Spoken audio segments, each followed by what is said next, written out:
COVID disebabkan oleh SARS-CoV-2. Yang muncul pertama kali namanya keluarga beta. Kalau kamu cek data saya yang lama, pernyataan saya, keluarga beta. Kemudian dari beta muncul keluarga gamma. Saya masih ingat tuh, dulu ada varian 640 yang pernah terdeteksi di Jogja, di mana segala macam itu. Keluarga gamma ini nggak ngetop. Dulu kira-kira cuma sebulan 2 bulan pernah heboh, terus hilang. Nah, setelah beta itu ngetop nggak, Pak?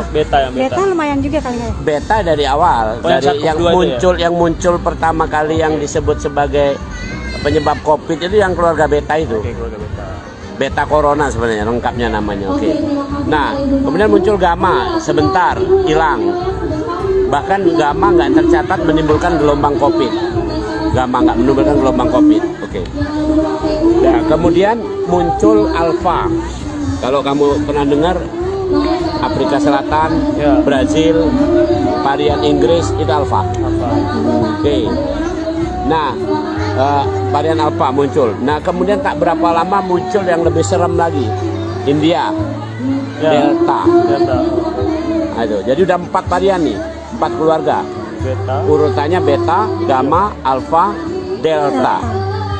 Nah, delta itu kemarin dianggap surut pada bulan Oktober 2021. Somehow nggak tahu, Prof, apakah beta sama gamma, alpha dan delta udah nggak ada lagi? Masih ada, tapi dia kalah tren sama Omicron. Kalah tren ini karena apa? Kalah tren karena dia kena di orang-orang ini, atau hidup di orang-orang ini, ya, atau orang ini menjadi reservoir, menjadi sumber penularan, itu yang ditempati oleh Omicron.